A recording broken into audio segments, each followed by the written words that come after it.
Hello everyone and welcome. Thank you all for being here tonight. I'm Jenny Levine, Humanities and Adult Programming Coordinator for Durham County Library. This program is sponsored by the Durham Library Foundation. We are being recorded today by the People's Channel. This program will be available on our website in a few weeks, in case there's someone who missed it and you think they should hear it. The idea for tonight's program all started when Laura Fogel, Laura Will, and Lori Special approached me about having an open discussion on the digital divide here in Durham. Since then, Faith Burns came on board, as well as Dr. Gant. We're also very fortunate to have WUNC's Leonita Inge here agree to help us out moderating the discussion. I think we'll start by having the panel introduce themselves and addressing a few key questions, and then we'll have time for some Q&A for the audience afterwards. Thanks. So, good evening, everyone. My name is John Gant, and I'm the new Dean of the School of Library and Information Sciences at North Carolina Central University. And I actually just started August 1st, and I moved here from the University of Illinois, where I was a professor at the Graduate School of Library and Information Science. And while there, I was also founded a national research center called the Center for Digital Inclusion. So I'm really happy to be here today. I've got a lot of experience with the digital divide, digital inclusion, that I'd love to share today. And my span of work goes from building gigabit fiber broadband municipal networks in Urbana-Champaign to receiving several grants from the state of Illinois, from the Digital Divide Initiative in the state of Illinois, to receiving a large number of other grants where we've done a lot of work on trying to look at how do we overcome a lot of the divides that we have in terms of access and use of technology as well, and including, as what other panelists mentioned as well too, with looking at what's ahead, with looking at how do we really think our schools, our libraries, other community anchor institutions as places where everybody can come and not only have access, but really learn the latest in like maker spaces and 3D printing and things like that, to creating and producing and so forth.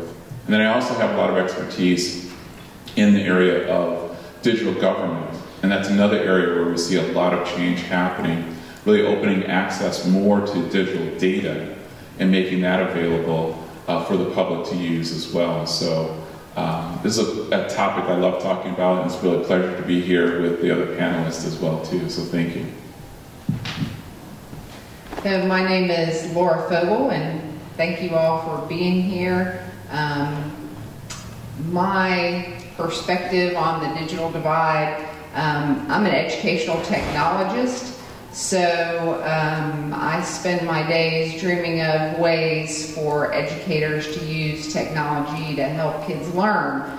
And I had the great fortune to work with Laura Will, who will to my left, at Lucas Middle School, which has this great plethora of technology in our building. And so we were dreaming up all these great things that the teachers could do with their students.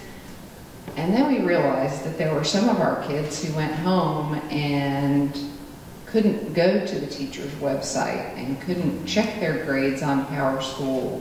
And the parents couldn't look up the resources that we were giving them electronically, and gosh, these kids are being left out. And oh, by the way, those are the kids who are already really behind. And it really hurt my heart to realize that I was inadvertently making school more difficult for these kids that I really wanted to see succeed.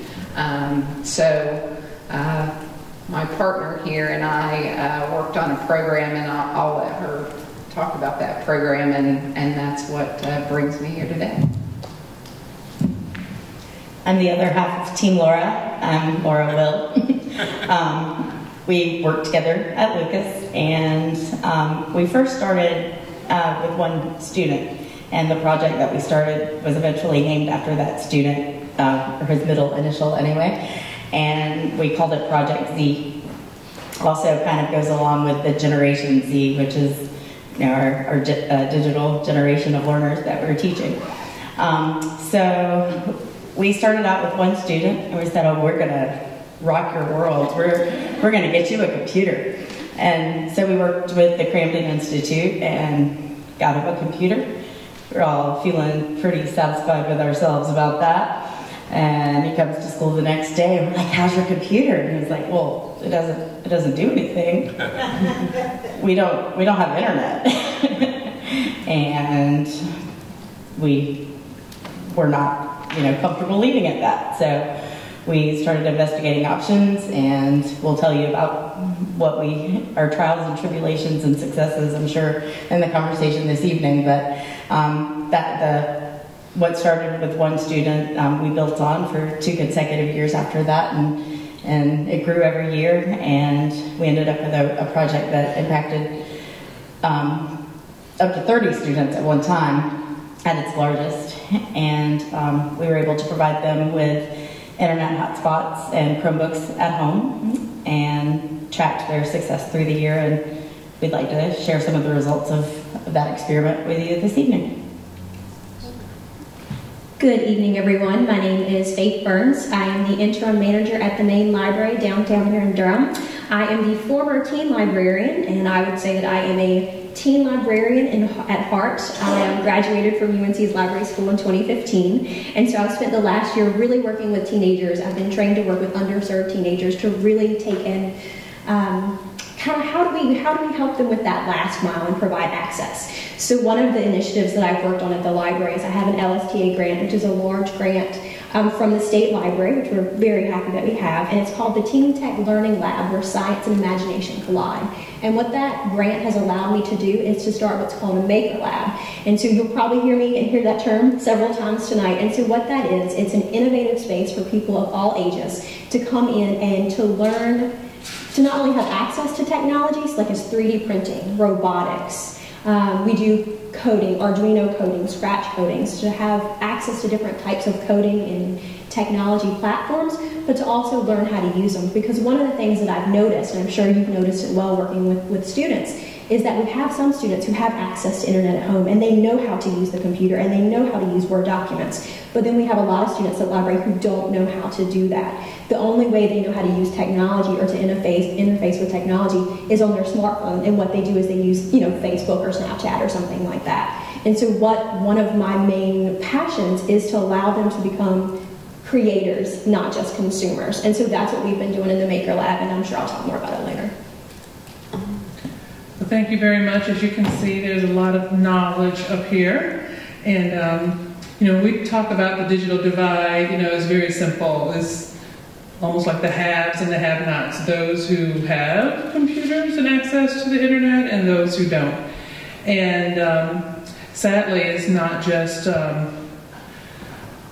education issue. It's a socioeconomic issue. It's, it definitely concerns how much money you have or don't have, and also sometimes how much time and availability you have, and also sometimes it's just not you, it's the people around you and who can help and support you. I know, I would think that I had access to a lot of things. I wish I had a working printer at home, but actually just yesterday, I think, my son was in the 11th grade, his anatomy teacher, of course, emailed the students like 65 slides.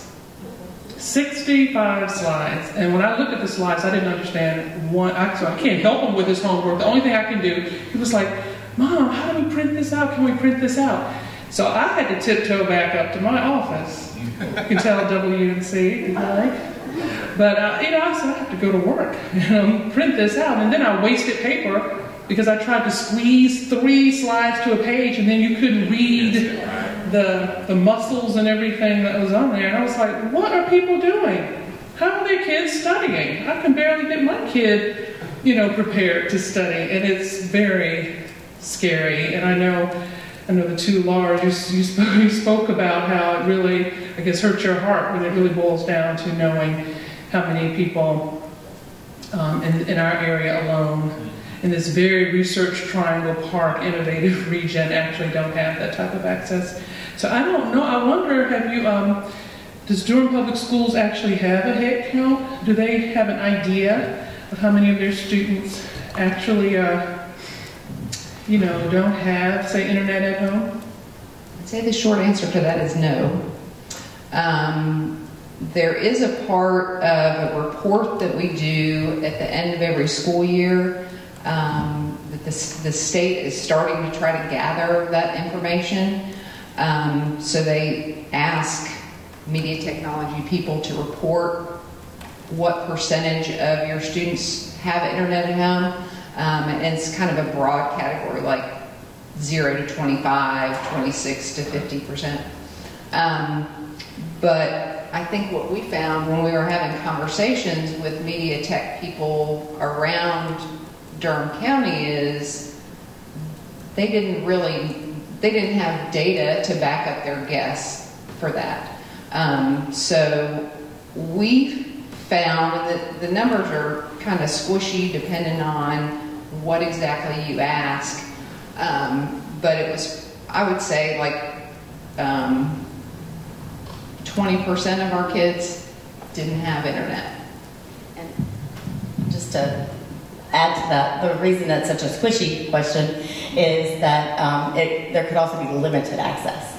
It could be we only can access things with our smartphones, but there's no computer access. So in terms of doing the creating instead of the consuming, that's not really an option. And then there are people who have internet when the bill is paid and don't have it when the bill isn't paid. And so there's no hard and fast answer because the access is so, the word access itself is pretty subjective. So, but we found that at our school, it was about 20% there was enough limitation to impact their education. So that was the definition we went with. If I could chime in. So I actually was doing some research. I had a presentation that I was doing on Monday very similar to this topic, but instead of just the school system, I was looking at Durham as a whole. And we found that, and it's a kind of a squishy number, but 15% of households do not have any access to the internet at home, and then less than 40% have broadband connections. And so when we talk about broadband, that can be, what is broadband? So that's cable, that's a DSL type of bandwidth, and that's what you can actually create things. You can download the slides. It's in a reliable connection.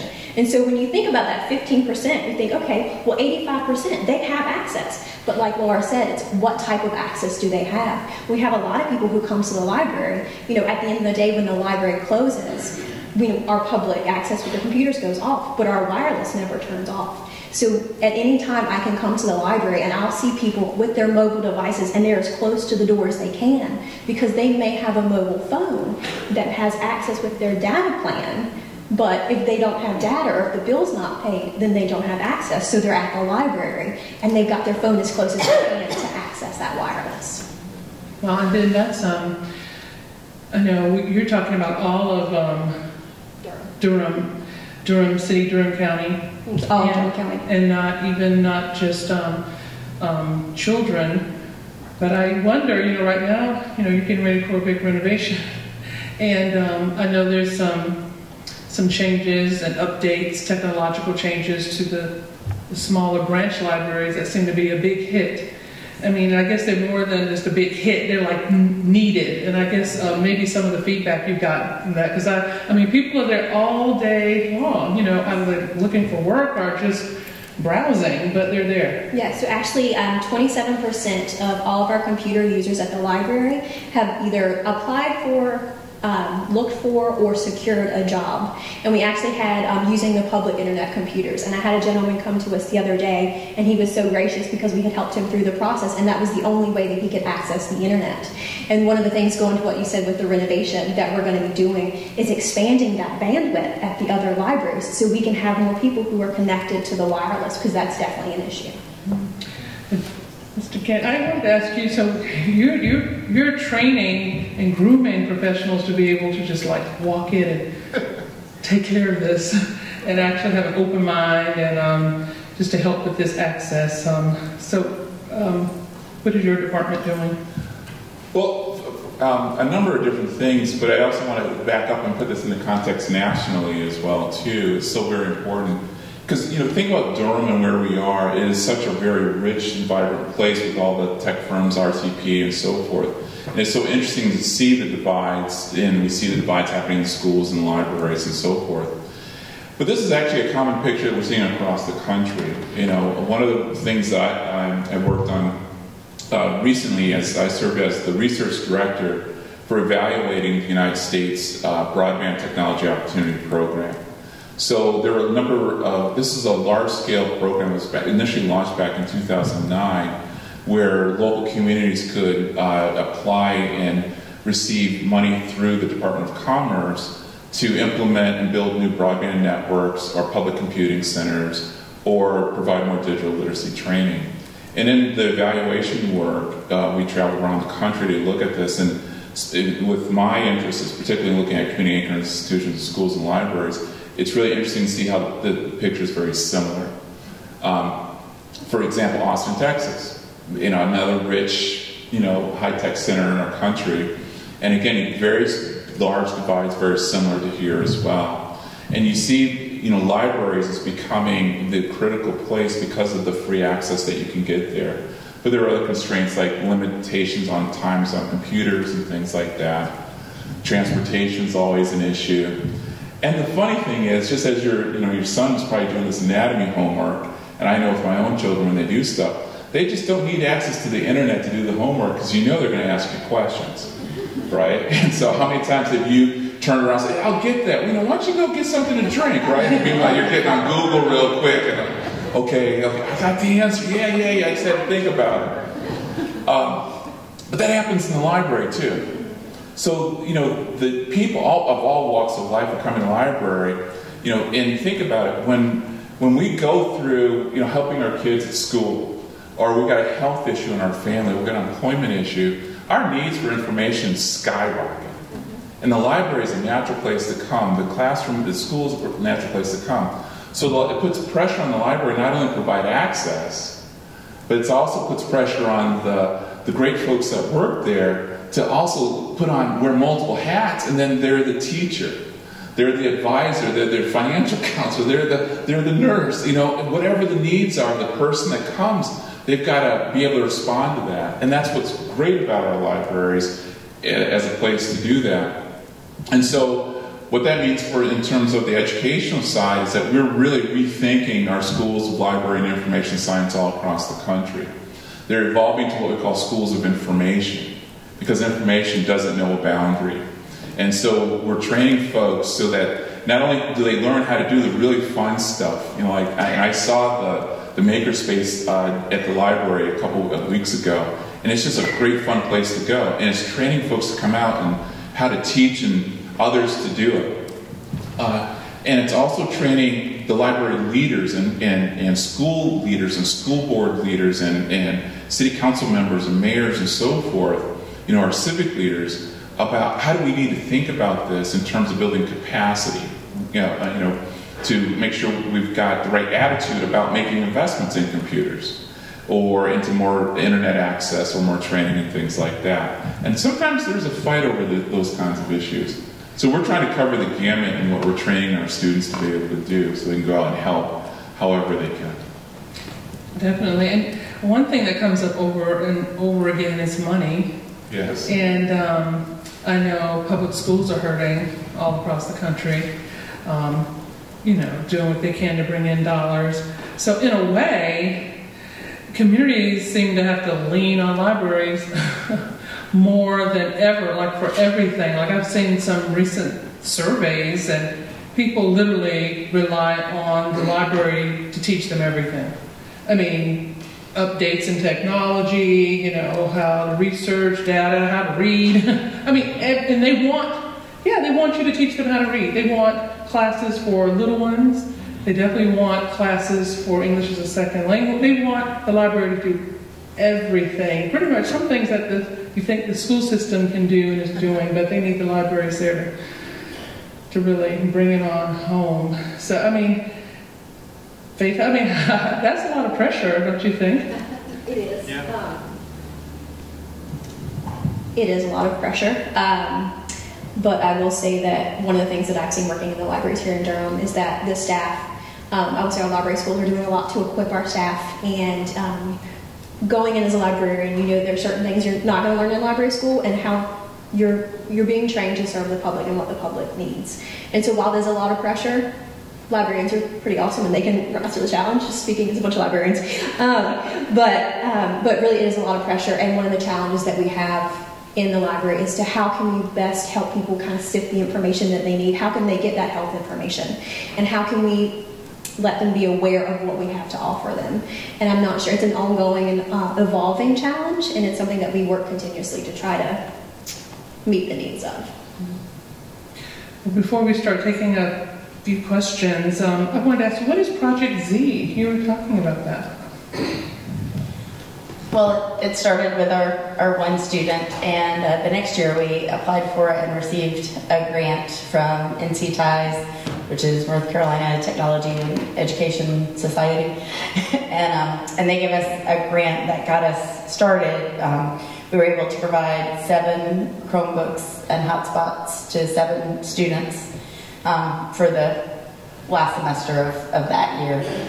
And then the next year, the district invested some so we could expand it, and we expanded it to 30 students. And Laura and I were talking earlier about how that first year we were like, here's some computers, yay! And we just expected everything to magically happen, and we realized that it was going to take a lot more than that. So the next year we worked together. We actually went on a retreat through NCAT, the North Carolina Center for the Advancement of Teaching.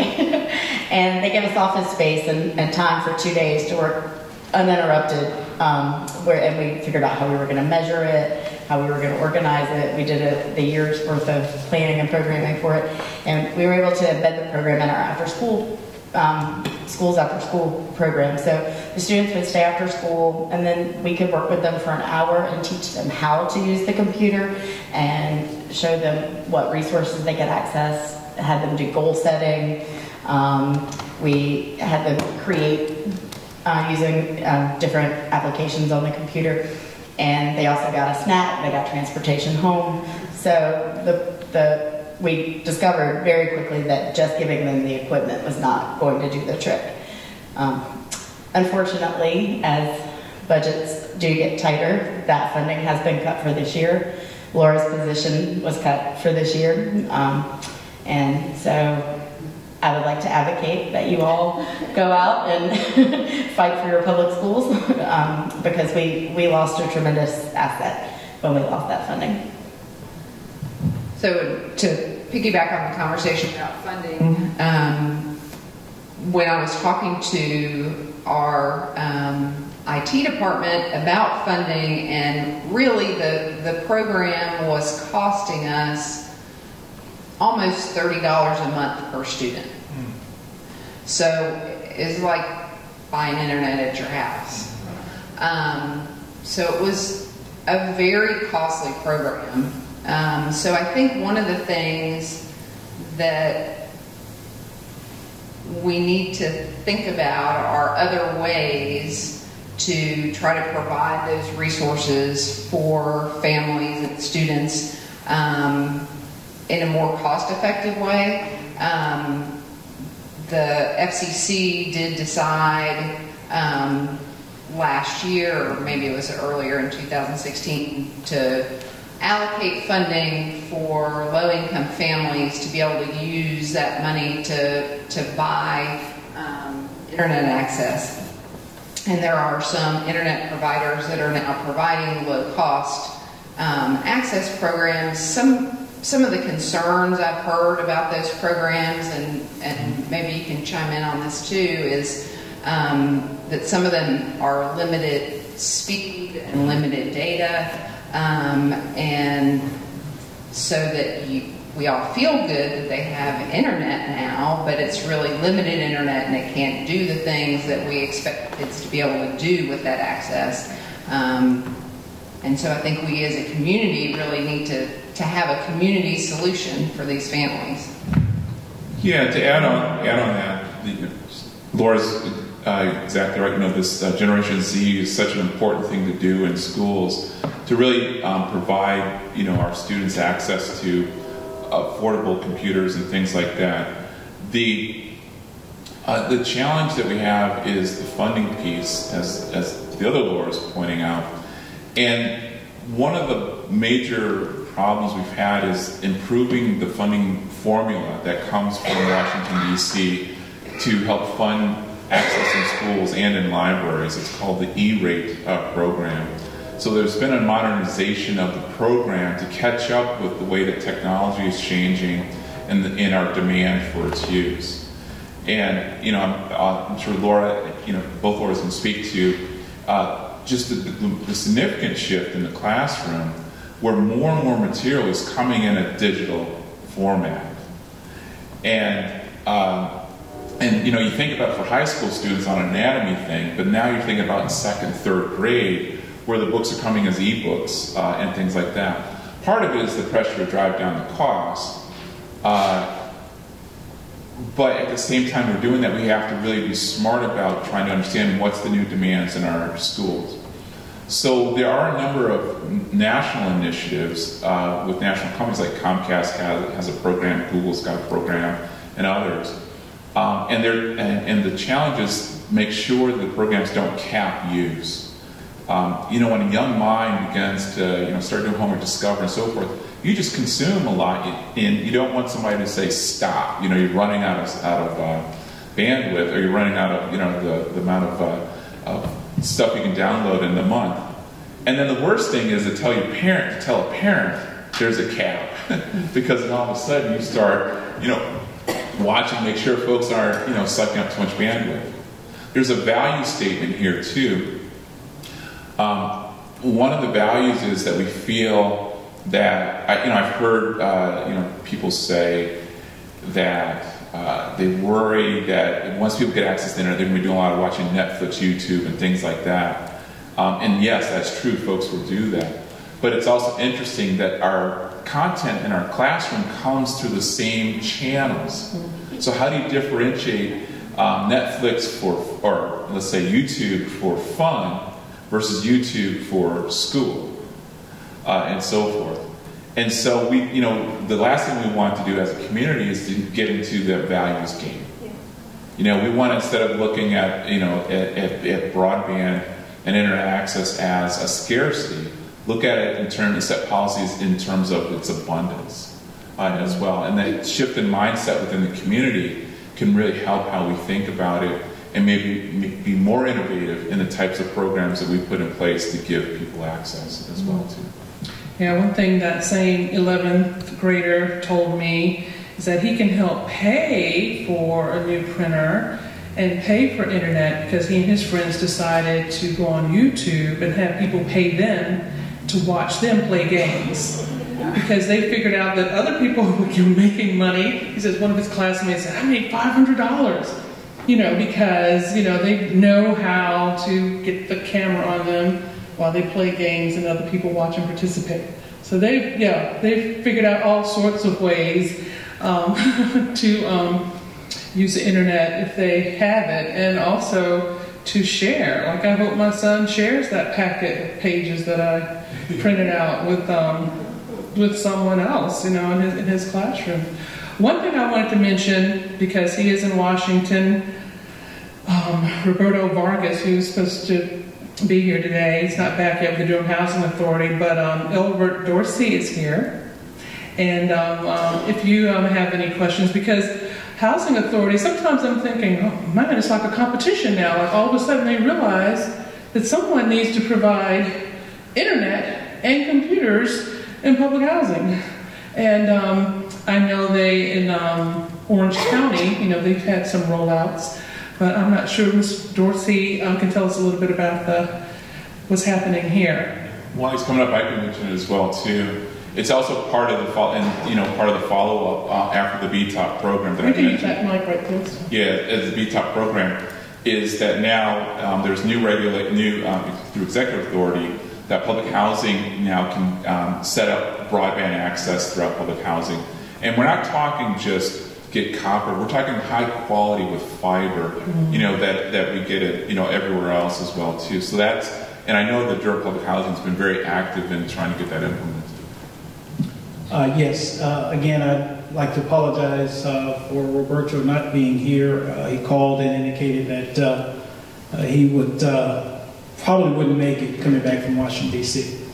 But just to share just a few things in relation to us. First of all, let me thank Tia, who's here from Google Fiber. Her organization has been very helpful in getting us up and running. We're in the process now of trying to get broadband capability to some of our housing communities.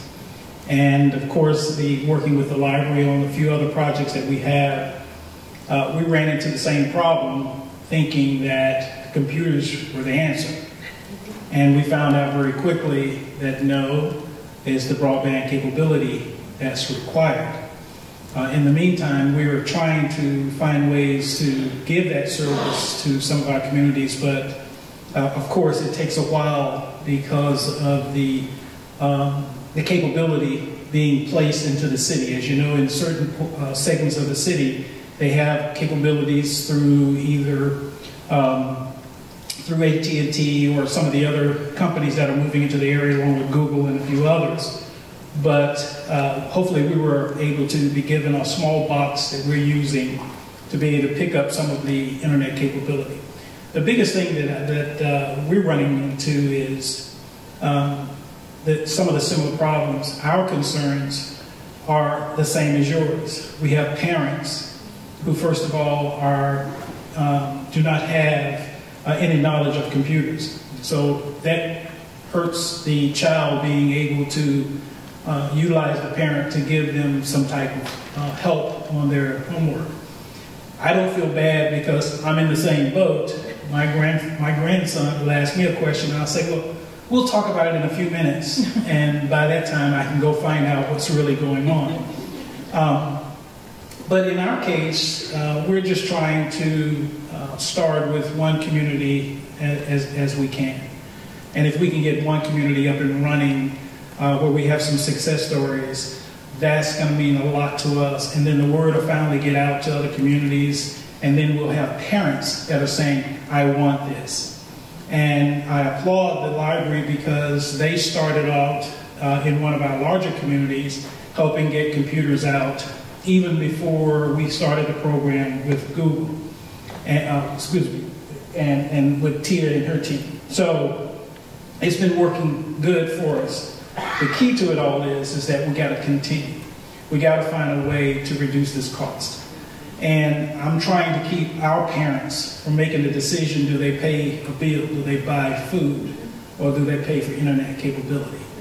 And so we're going to have to take away one of those burdens that they have, and that's partly what we're trying to do. Is there a community that's number one on the list, once you start rolling out, like where we see this happen first? Well, the good thing about it is that over the last 12 to 14 months, we've gone to several communities to get computer capabilities in the communities. And we have probably about 3 or 4 communities that we've gotten the computers in the community. Now, our key to it is to get the broadband capability. The new community for this year will be our Hoover Road community that we're looking to get started on. And luckily, Cramden Institute is also working with us. They will have computer training in the community for not only the adults, but for the children also. So sometime in February, we're looking to start that community. Any questions? You can come up to the microphones. I know Cramden, they've been very good I know in Orange County, for example, I guess if you come to the computer training, then they give you the computer. So I guess that's, that's their motto. Thank you so much for having this conversation. This is so important. I had a question for Mr. Dorsey, and I was just curious to know, when you're saying that you all are working in the communities, are you putting a computer in every home? Is that the goal? Or is the goal to have computers in like a clubhouse or community center that everybody has access to? Would you help us just give more details? Our ultimate goal is to get a computer for every household. The challenge we have is getting the parent to come out and make that, to step up and say, yes, this is what I want to do. And there may be several factors or reasons why they don't do that. Some of them may be working and they don't have the time to attend maybe a 6 o'clock class or a 3 o'clock class in the afternoon. So we're dealing with those challenges, but our ultimate goal is to hopefully get a computer for every household for each one of our communities. And we're just going to continue to try to make that happen.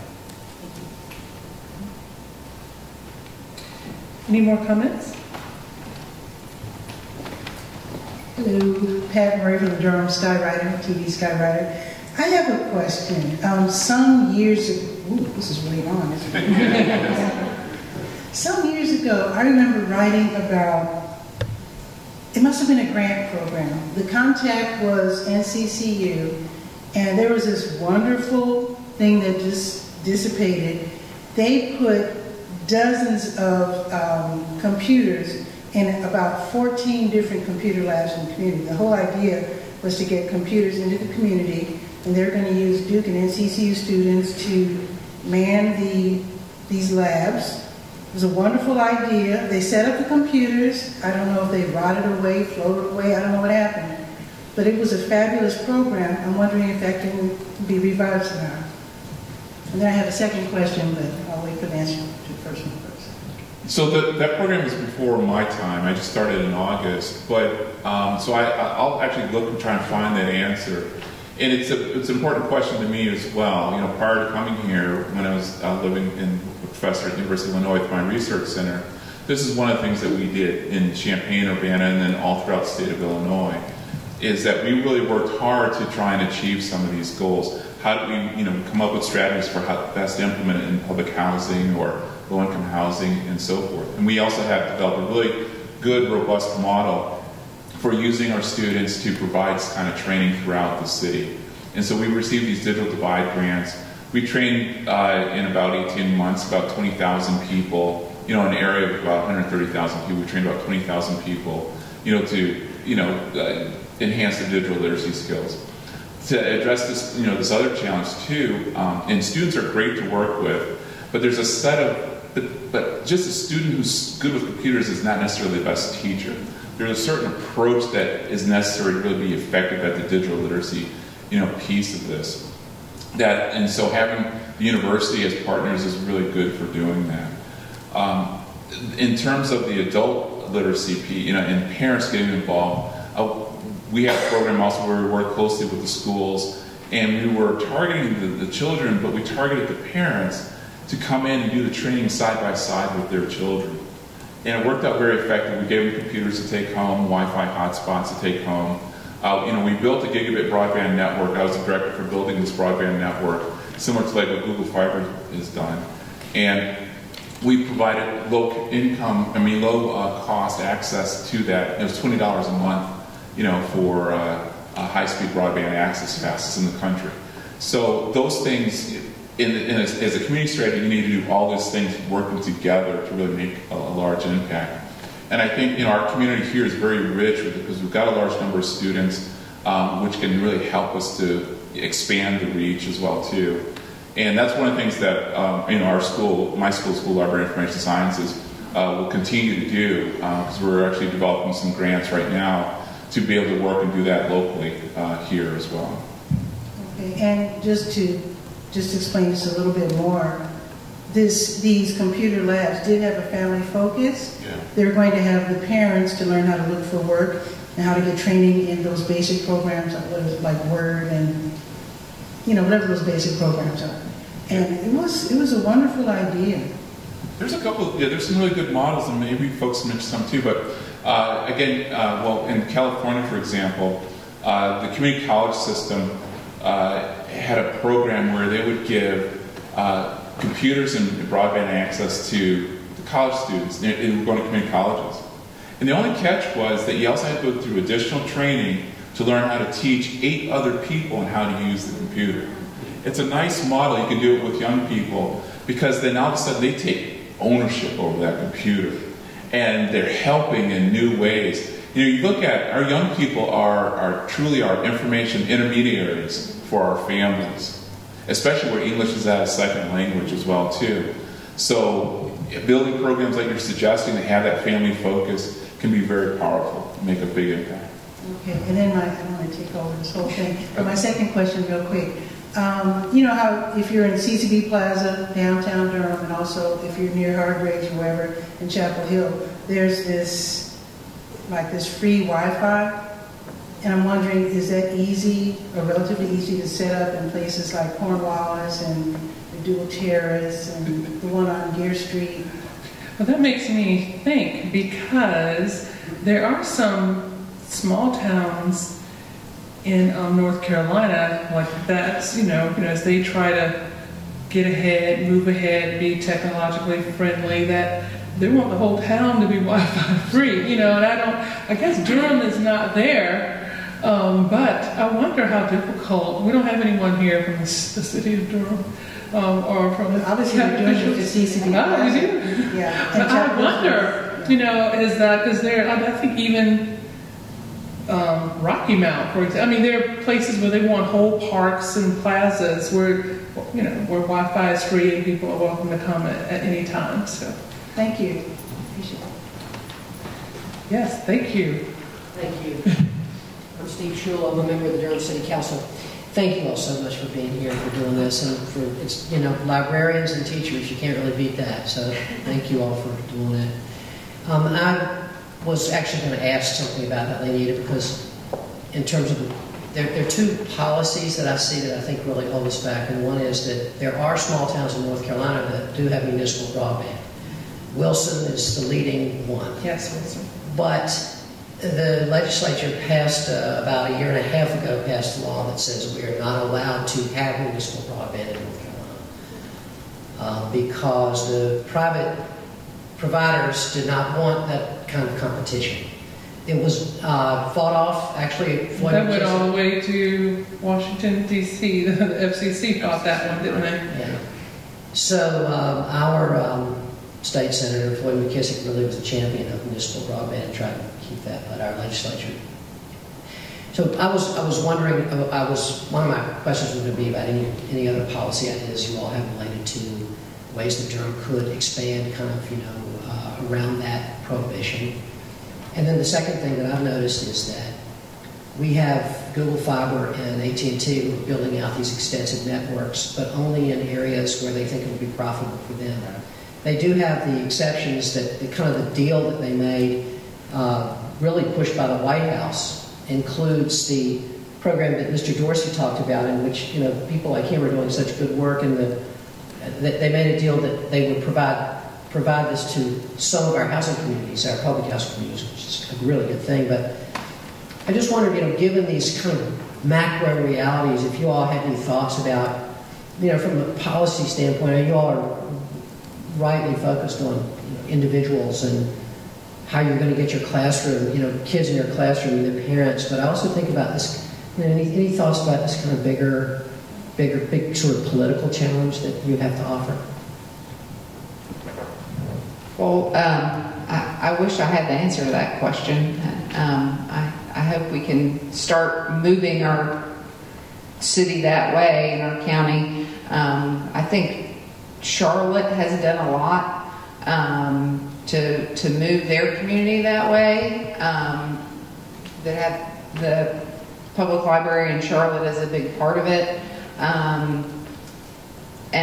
So I think if we can bring the different government associations and nonprofits together to collaborate and see where the gaps are and find a way to cover those gaps. To go along with that, I wish I had answered that question as well. But I think one of the key factors that I've seen is just awareness on how great the digital divide is and what it really means, and having more of these conversations and making sure the key people are at the table may affect policy change. Because I think that, we hear, oh, these people have, only 15% of the people don't have access to internet. But what does that really mean? And I think that we've talked about where just giving people computers doesn't solve that problem. And I think on a surface level, in the experience that I've had and what I've seen is that, oh, if you give a computer, everybody has access. But what does access really mean? So if we have more of those granular, what does this really mean conversations, it may take the policy in the right direction. I think it's also really important for our policymakers to understand that upward mobility is good for everyone. And by allowing this gap to exist, I mean, it's a literacy gap. It's an economic, socioeconomic gap, and it's not helping our communities. It's not helping society. It's in everyone's greater benefit to close it, so that we have a population that is, able to participate in the workforce, able to participate in every part of society. And I think that would become profitable over time. If money is the concern, I think the long-term investment would be to invest in closing the digital divide.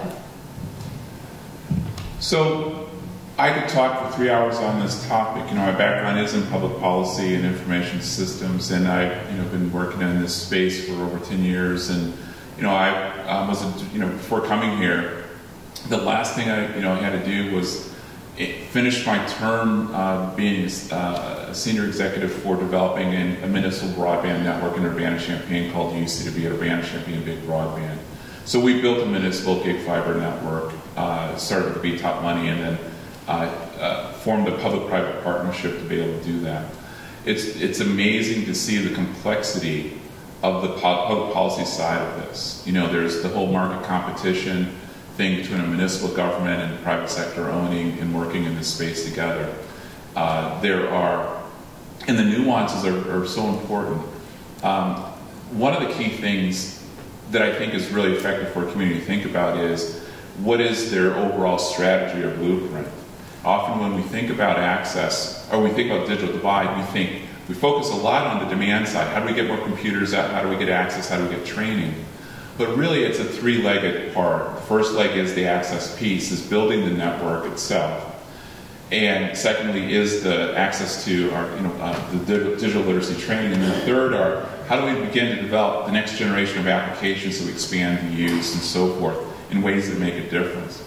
And when you get back to the first leg about building out the network, the competition in the network, the details that the public doesn't see are the things that matter the most. When you think about the fiber networks that were built through the BTOP program, for example, these were all open access networks. So that once they're built, you have fiber in the ground. So, once you dig up the ground in Durham and get it to the public housing, get it to all the neighborhoods and so forth with fiber, it's open access so that anybody conceivably, could connect to that network and provide service. So it's like building a road and allowing anybody to travel over it. But what you often see is that these rules, which, the details go beyond the best of lawyers, really do a lot to try and restrict who has control over access to the physical layer of the network and how that's all going to work. The second point that we don't hear a lot about are those interconnection points between the network here and getting out to the internet. Every time our network connects with another network, that's where the money is made, that's where congestion is and so forth, that's where the net neutrality debate is all about and so forth. So these are things that go beyond what we talk about as consumers, but these are things that we've got to pay attention to if we really want to try and have an open, robust infrastructure for folks to connect to. Because if ideally, what we see in Europe and Asia are models where we could form a company today and say we're going to connect and provide service over certain layers over the internet, over the infrastructure, and we could do it. We could be a small team and do it, competing next to a very large company. But in the U.S., the laws are they're very local. A lot of issues. The Wilson case really stands out because of the effort, for the FCC to try and overturn that. It was turned back and so forth as well.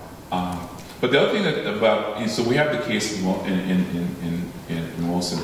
But the other strength of the state of North Carolina, though, this is actually one of the most robust states in terms of internet access to reaching every school and library across the entire state. I've written a case study about MCNC, which is right here in Research Triangle Park, and what they've done to try and reach and providing access for then public-private partnerships or private sector to be able to use that network to get down to the more local levels, that last mile as well, too. But there's a lot of issues, but I think one of the things that our communities need to do more of is have more of a three-legged strategy: access, literacy, and how to develop applications and use for innovation and growth and that type of thing. In some ways, I think that the discussion may come to a head, sooner than later, because you have communities, I know, like in Warren County, the rural community, and I spoke with someone who says their NAACP, did a survey of broadband access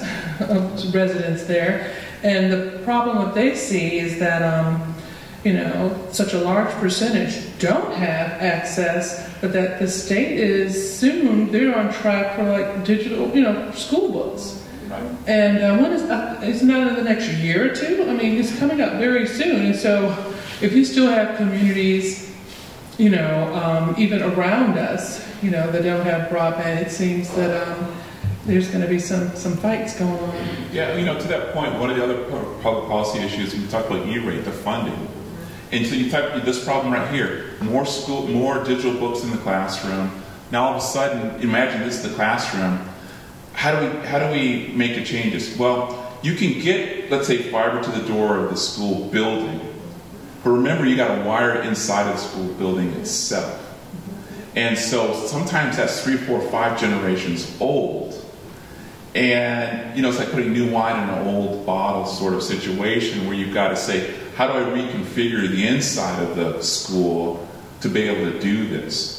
So there's a policy question there too. What's the right type of funding mechanism for making sure the internal infrastructure of schools, and the E-rate is, trying to address that particular issue. It happens in libraries. I visit a lot of little small rural libraries where they've got fiber right there, and they can't get the money to change the router for inside of the building, to let it go. But it is amazing when you see it happen, though. There are a number of private sector companies that are working with organizations to try and enhance their internal infrastructure. But that's another important policy question, a local one to try and address as well. And then the other thing I've seen too is, have you seen this? Where in schools they start using the digital books, but in after school, where do they go? They hit the library. And then all of a sudden, the lights dim, whenever, the bandwidth goes down because they're bringing out the digital stuff as well. So, yeah. Any more questions in the audience? Yes. There's a rumor going around that Sanford Warren and the main library are going to be closed because of construction for 2 years. And the seniors are wondering where they're going to go and stay all day as winter approaches. Absolutely. Thank you so much for your question. So the main library is going to be closing on January the 15th of 2017 for 2 years for a wonderful expansion project that we are very glad for the bond referendum that passed on November the 8th. So we're super thankful to the community. Stanford Warren is not closing, to my knowledge. It is not closing. Yeah, I was going to say Stanford Warren is back there. We're not going anywhere. It's going to be very much open. We're just not getting an expansion. Yes, Stanford Warren is not going anywhere. And so what we are doing also within the community is that the main library staff and the executive leadership team, we are looking for some areas locally to where the main library is to provide computer access and computer classes. And we are also looking for locations to provide a maker lab as well and access to the North Carolina collection. So those will be in the vicinity of downtown.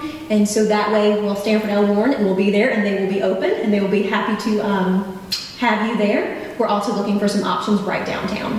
The broadband at the senior centers? That is a wonderful opportunity. I'll have to talk with our leadership team to see what they're doing. But we have been talking with Parks and Rec and different community organizations to have really expanded partnerships. And we will still be here. Don't worry.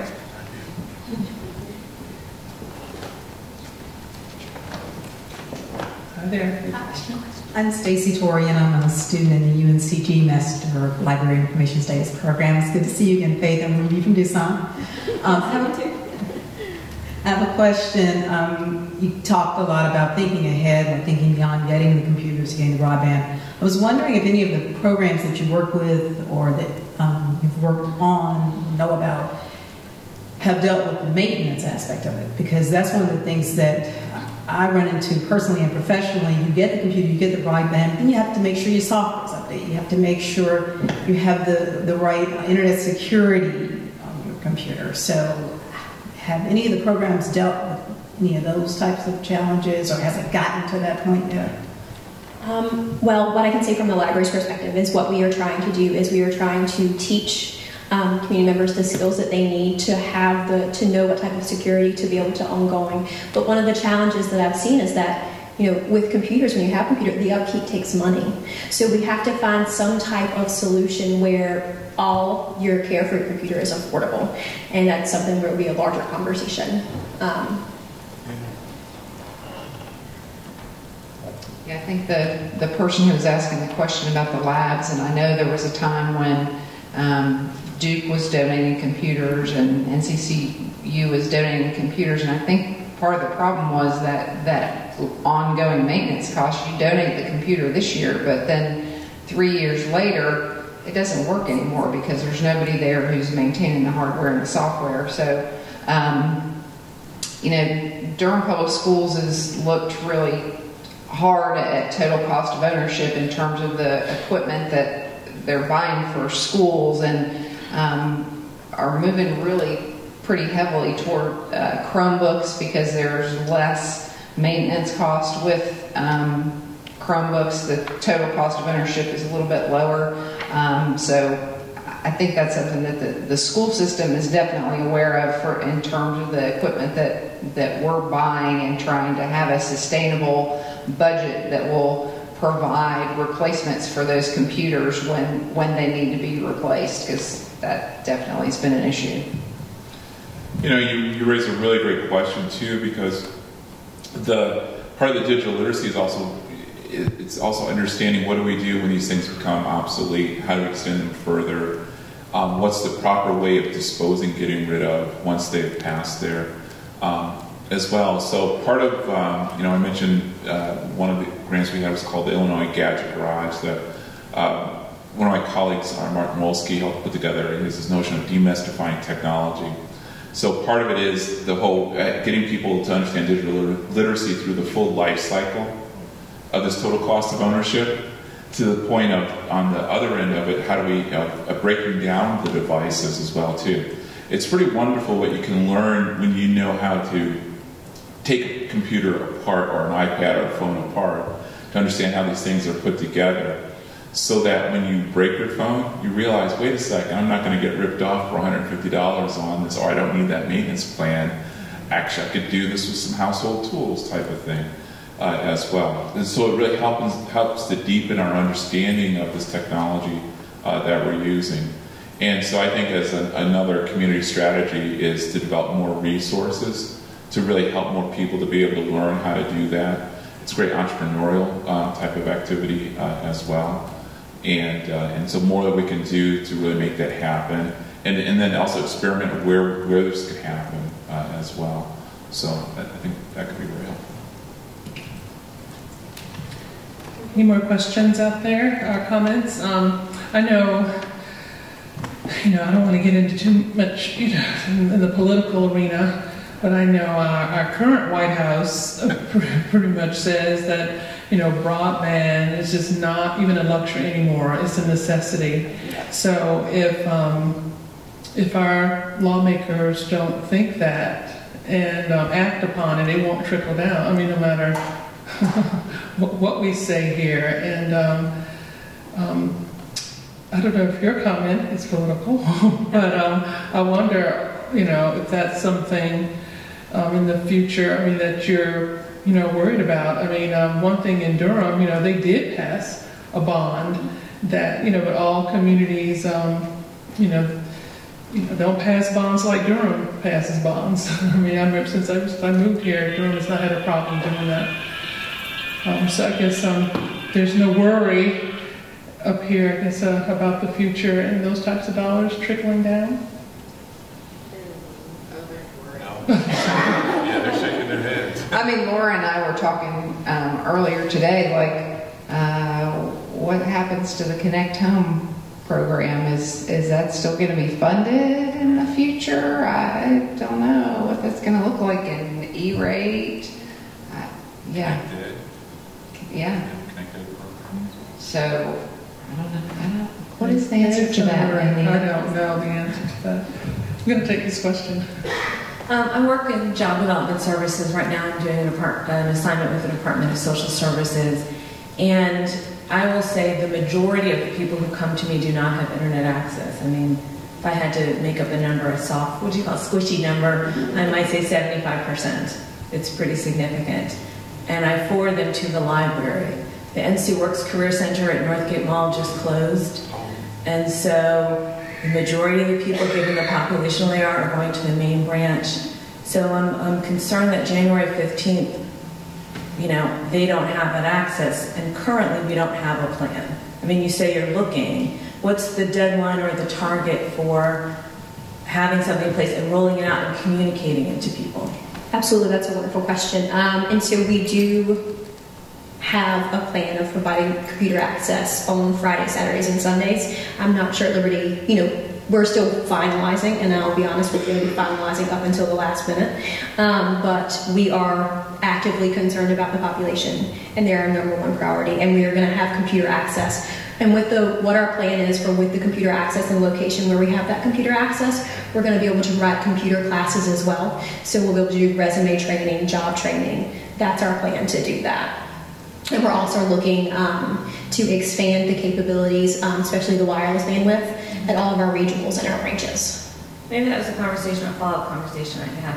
To me, I want to be able to give somebody very specific information. Absolutely. This is what you're going to do. Absolutely. So I'm glad to hear. I was very glad to hear when I heard it was closing. I panicked. So I'm glad to hear you do have a plan, and that's what you have in place. So I'll be really happy to hear. And I also encourage you, because I'm a contractor, so anybody who's unhappy with social services, with what I say, I'm not representing them at all. But it might be a good thing to partner with them, because they have some, as you're looking for space, they might have some space. Absolutely. So we have actually been working very heavily with the Department of Social Services and Health and Human Services and the Criminal Justice Center, their resources downtown as well. And so we anticipate that we'll be working in further partnerships, and we'll be able to have a plan that we can fully roll out soon. Okay. All right, great. But don't worry, the community is our #1 priority, and the internet access is our #1 focus. And thankfully, I'm in the position that I'm in. I'm working heavily with our leadership team to be able to come up with that plan. And we have a wonderful community engagement coordinator who is focused, and we are really concerned about the people who are experiencing homelessness as well. The people who come in who use our computer access every day. We want to make sure that they're our top priority. They are my top priority. As well as the teenagers, we are partnering with. We're excited to partner with DHA and the Google Fiber. We're going to do some Connect Home initiatives in some of our housing communities as well. So it's going to be a library without walls. And so we're going to be heavily in the community doing outreach programs, extended programming in different places. And so we can still have that wireless mobile access. So it's #1 priority. One other recommendation is to gather as much data and information about the folks that are coming through and how it's impacting, and being really systematic about that too, because that also really helps to build the case. It's often the case that when you are on the decision-making side, you're trying to justify the investment, and the richer your data that you can collect, not only like the number of people coming through, but those stories of impact in their lives as well. I'll tell you a funny story. I mentioned in this evaluation work, I traveled around the country, and part of the goal of the Broadband Technology Opportunity Program, since it was part of the Reinvestment Act, is about jobs. So I remember being in West Virginia, coal country, and there was a workforce development program for doing job training, resume building, and so forth. It was touching people all across, West Virginia and so forth. And we found the thing that made the difference was the data they collected. Number of people, the types of things they're doing, how it made a change in their life and their impact, how many people were finding jobs, how many resumes were going out, and so forth.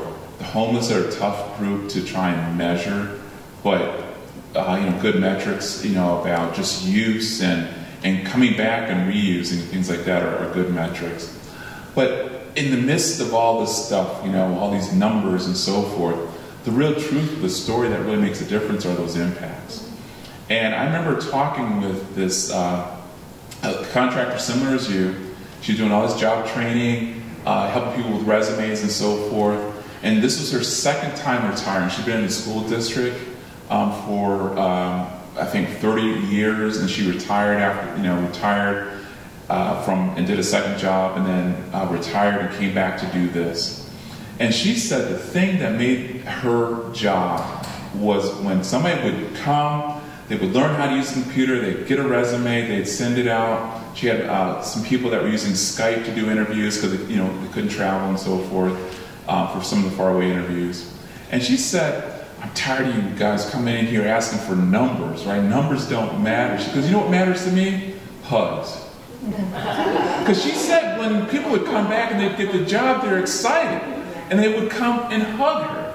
So, hugs and handshakes, those are things that matter. So you can get the data, that's going to matter for the folks that are looking at the purse strings and dollars and things like that, or even those who are skeptical. But join that with the stories of the success. And putting those two things together, I think, can really help sell the story about why this really matters in people's lives. Because for each of us, we have our own individual needs, and it's those hugs, those smiles, and you think about the life story that it took to get that job. That's what really makes a difference. And so the more we can capture that with the data and so forth, you've got two powerful points to make a very important impact and a very powerful story. So I want to tag on to that to sort of circle myself back around to where I started in saying that, it hurt my heart that I felt like I was disadvantaging these students. Is that a word? Disadvantaging? I don't know. It is now. I could tell you stories about a lot of kids that we touched in Project Z. One of them is a student that we were talking about just a few days ago. A friend of ours saw her in high school. So this is a student who English is a second language. She also has other educational disadvantages. She has an IEP in educator speak. And I've known her for a long time, and we gave... Yes, she has siblings who dropped out. And she really had struggled. She's a sweet kid, but she had really struggled in school. And when she got a computer and internet access, it gave her hope that she could be a good student. And she got her first B during Project Z, and she was so proud, and only half as proud as we were. And I was really worried about her going into high school, and she actually is in a high school where they have one-to-one computers, and so because of Project Z, she knows how to use that computer to help her learn. She knows how to do her homework. And she's actually interested in becoming an engineer now. Since everyone's sharing impact stories, I'm going to go ahead and share one too. So to kind of come full circle, and because Miss Dawn is in the audience tonight, so I have a program that I've been doing with our Maker Lab. It's part of the grant that I was working on. We had a Game On at Your Library program, and it was all about, when I said making the students go from consumers to creators. And so it was partnered with SplatSpace, which is a hackerspace here in Durham. And what SplatSpace would do is they would come in every week and they would use Scratch coding, which is a really simple drag and drop coding platform. And they would work with the young people on how to create their own little video games. And they were very simple, basic computer games. Think, Pong or something like that. And so I had a young lady who, she was 12, 13, so she was middle school age, and middle school students are a fun time.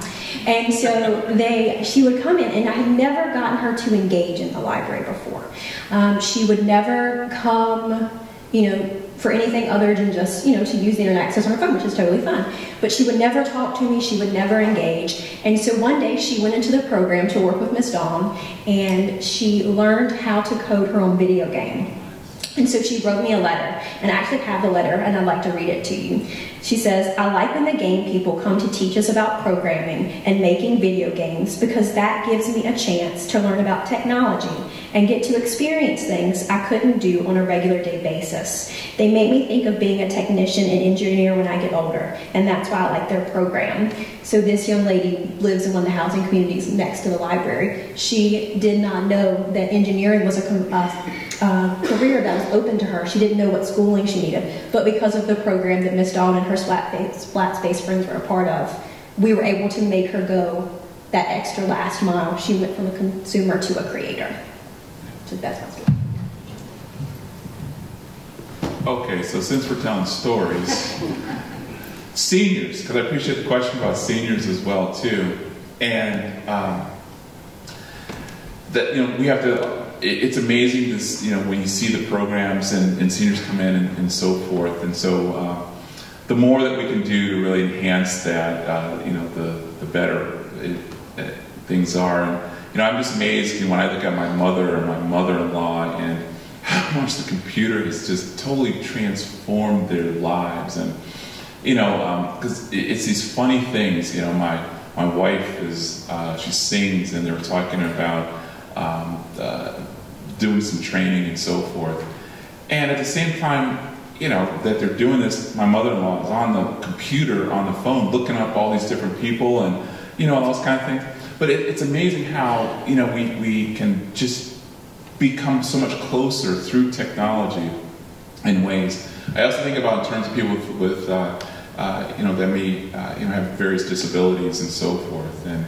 And my own experience, my father has multiple sclerosis, and how that computer became the extension. His Mac was his extension, and the amazing things that he could do. And I was just there, I saw him over the weekend, and he's in his room and home, and it's all tricked out. The TV, you just talk to, you say, "Hello TV," and it lights up, and turn the channel such and so. It's all computer driven. He talks to his phone, "Hey Siri," and Siri starts talking, and and things like that.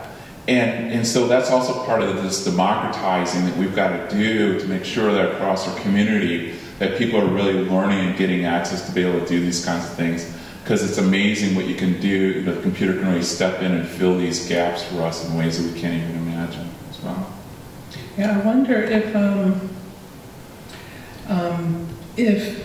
in all of you all's travels, if there are any of you had any, I guess, dream programs that you've seen somewhere else that you think could or should be here, or even just examples of programs that could work. One thing, for some reason, I just thought about is, with the library having to close, that maybe I wonder if there was any way that Durham Public Schools libraries could stay open longer.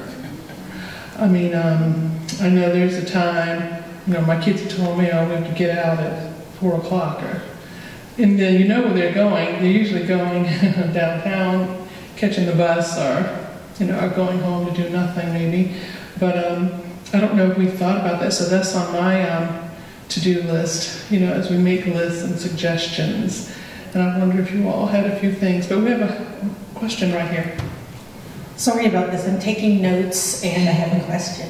And this could come after they ask that question. But my question is, what happens next? Who owns this problem? Who owns the issue? Who's going to drive it? Right now, I think I heard on UNC radio that Durham County is in the midst of its new strategic plan. Where is addressing the digital divide? Maybe this is a question for the council people or whoever's in government.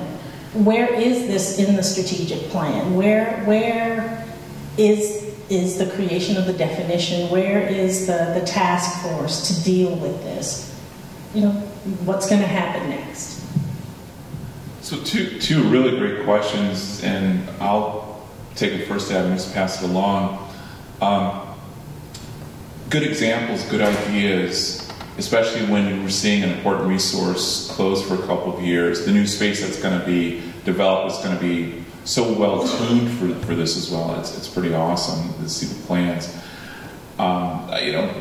One thing I've seen well is actually a program that we put together where we took these ideas and we made them mobile, and we even addressed the connectivity issues, so we're able to do it in rural areas as well. So it's called the Illinois Digital Innovation Leadership Program. So we're going to be replicating that at NCCU as well, but it's mobile, where we created all these mobile kits. And then also the second piece of getting to know the community as well too, because you can't just, it's not one solution fits all.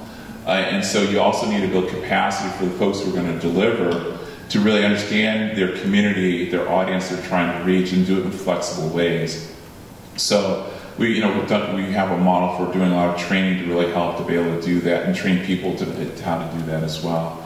And so that's something that I think could really work, because frankly you could set up the lab right here in this. This is a wonderful space here. You could set up a lab in that nice lobby area there, those paintings and so forth, and you could have a blast in here.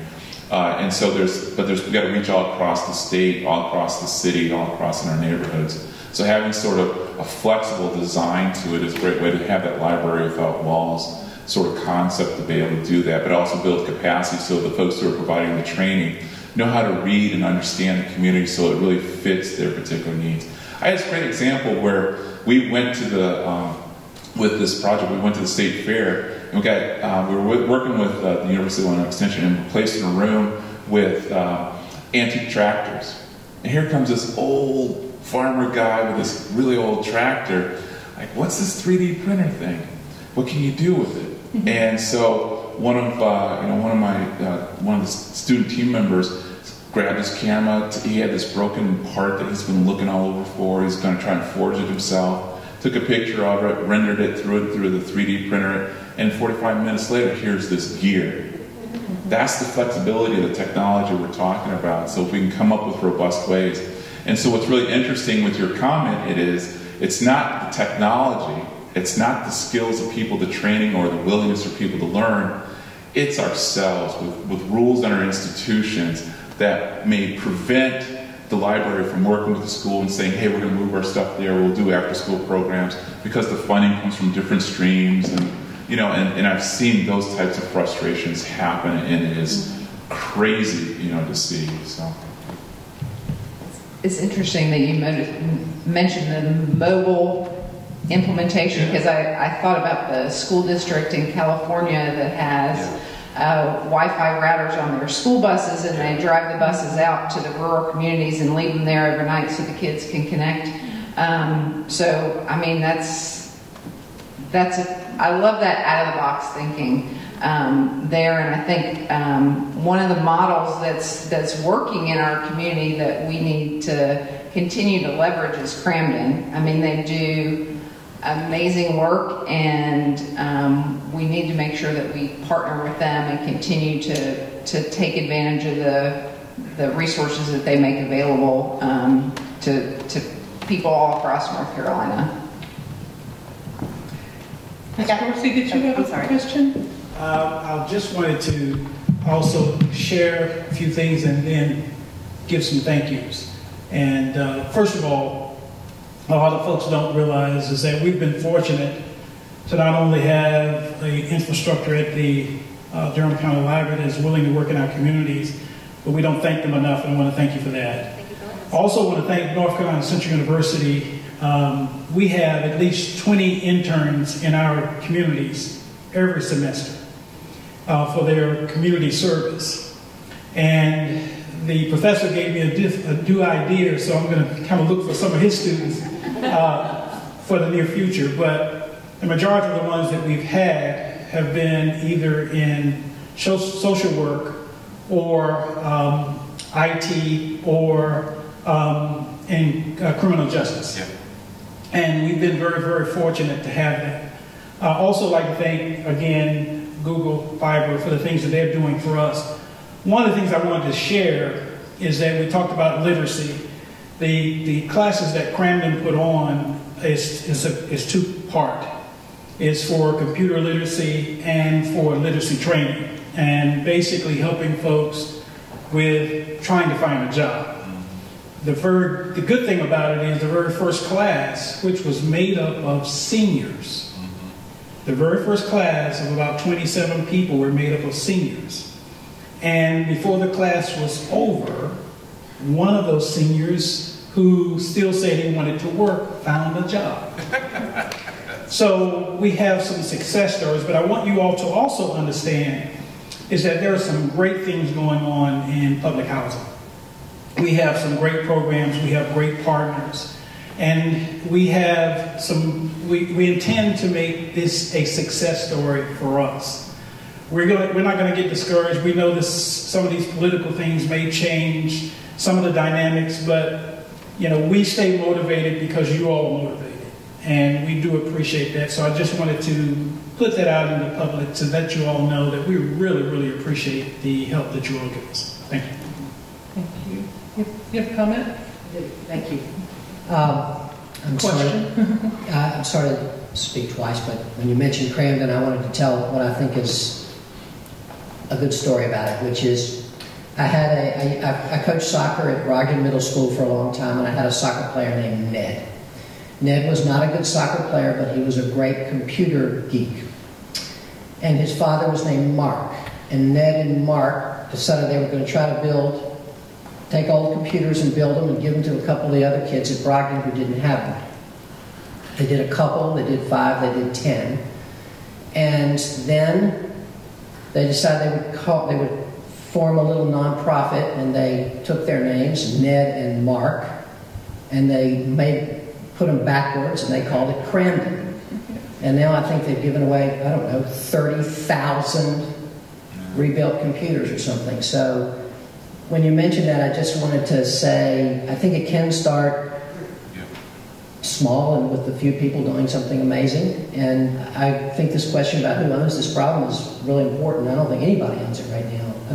Without municipal broadband, which I thought would be kind of our community strategy, it's hard for me anyway, and I really appreciate you all, and we've been educated a lot tonight, but I do think this question of who owns it's really important, and I think the Cramden lesson is really important too, so thank you.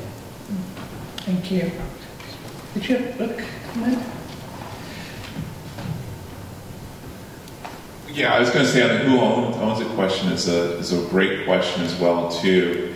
I'm just new here, but I'm just raising my hand, whatever I can do to help own it, to help play a role. We're here to be able to do that because that's what it's all about. And I love this story because that's what's amazing about computers. You think about the innovations that we see today, many of them were ideas like this and so forth. And part of what I hope to see is to expand across our community so more people are doing that as well. So I don't know who owns it, but I'm raising my hand ready here to help. That's good. Well, one more comment. Sure, one last question. So I was thinking about two things. Well, first, say libraries are like my favorite democratic institution ever. Well, I say if I ever hit the lottery, that's where everybody's going to say, hold me to that if I ever hit one. So I'm Kirsten Mullen, and I worked at length with the North Carolina Arts Council. And one of the projects that they had and are still working on is this African American Music Trail. And the idea was to, we actually modeled it after New York City's Manhattan Project. And the idea was to have these, you'd be in a place where something amazing happened.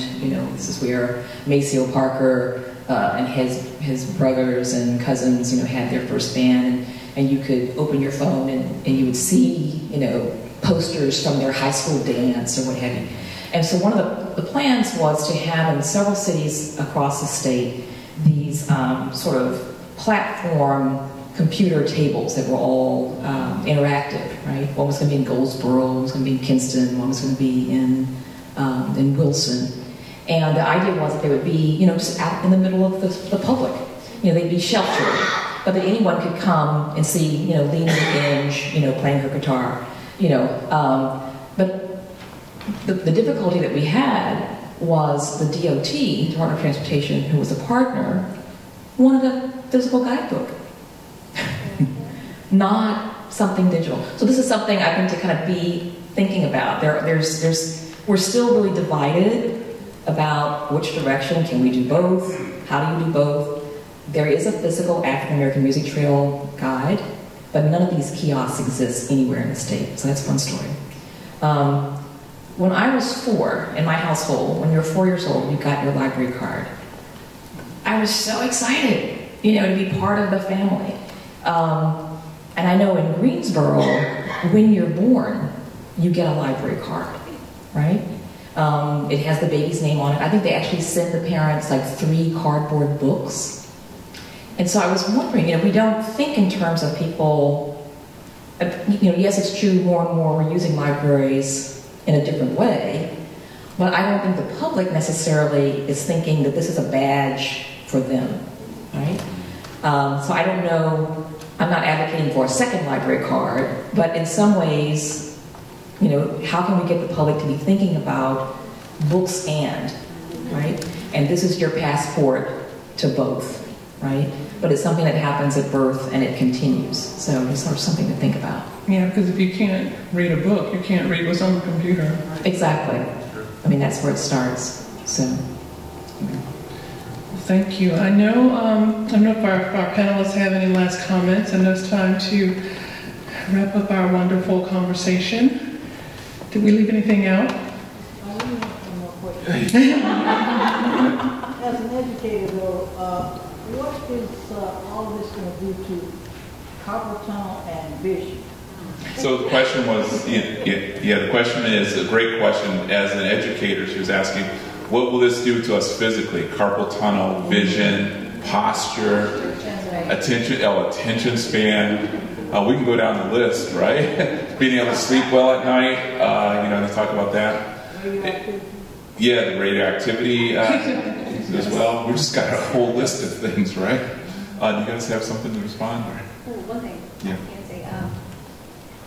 So to address part of your question, specifically with students in schools, so what I've learned is that a lot of the technology that I'm doing, specifically at the library with young people, it's very collaborative, so it's hands-on. So they're looking at a computer, but they're building a robot, and then they're talking to each other. And so they are the experts. And so with this, they're up and they're moving around. And you might be able to speak to the classroom aspect. So, but the research that I've done and also what I've witnessed is that the students perform better and they perform higher when they're able to move around and interact with technology and collaborate. So I see that as a positive, because if they're able to get up and move around, then that doesn't affect their posture. But I see a positive with the collaboration piece that's a part of it. We see that in the classroom as well. Attention span is usually your age in years plus or minus 2. So just because a class is 60 minutes long doesn't mean that they're fully engaged unless you're breaking it up into small time segments. And the idea that when you're reading a book, it has an impact on your eyes, it has an impact on your posture.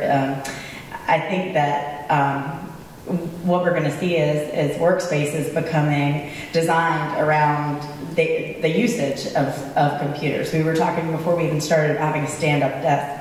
And I think workspaces will evolve and classrooms will evolve for the ergonomics of technologies. And well, I'm sorry. I want to say one more thing about the books and the reading. Libraries have always been about information, and the information has changed its shape and structure, but the relationship is still allowing people to interact with it, create it, and be a savvy user of information. So the mission has never really changed. Yeah, also on the physical piece too, I say this to everyone, and I try and practice myself, is we often think about technology in terms of cost. Think about the value, and also making that investment to make sure you've got a good setup in terms of your body, your health is a value-added type of thing. So I encourage people, don't be afraid to make that investment from like the standard card table, chair, which, I've done, and you kind of get numb in the hands, to an ergonomically designed chair. Think about the ergonomics in your house. Second thing is think about our devices. Mobile devices are increasingly, there are apps that are on there now that can help you be more physical as well. I had to get a new phone, and on there installed was already this health and watching my steps, and that's fun data. It encourages me, it gives me incentive to walk and so forth. At home, we're comparing our steps and that kind of. The Fitbits are another type of thing as well. But yeah, I agree. Think about how you can change what you're doing with technology, because you can become very sedentary if you aren't careful as well. Make investments into your eyes, your glasses, for your eye health, because it's a different type of exposure to light that you're getting. So making that investment to the right. That's why I've got, I don't know if they turned mine, they have darkened, but I've got a 10 in mind to really help with my eyes and the computer as well. So, and then your ears, don't forget your ears. I was talking to a student today, and she had those big Beats wireless headphones on, and we're on the elevator, and the music was bouncing so hard her head was moving, right? And I'm thinking, what about your ears as well? And we don't think about the vulnerabilities and the safety aspects. I see the sheriff deputies here, and the safety aspect as we're walking, and we're distracted, with our devices. We've got to be more aware of our surrounding with these devices, so we don't step into traffic and for public safety reasons and things like that. So I think we got to be very conscious about it and very intentional when we're when we look at this interaction. Well, I'd like to thank everyone for being here, John, Laura, Faith, and also our audience for being here, and the Durham Library Foundation, and the public library itself. Very important topic, and very important to me, because when I think of sometimes the digital divide, I think about the achievement gap as well, because a lot of people who are a part of that large divide, that gap, are people of color, and so we have a lot of work to do, but thank you very much for being here.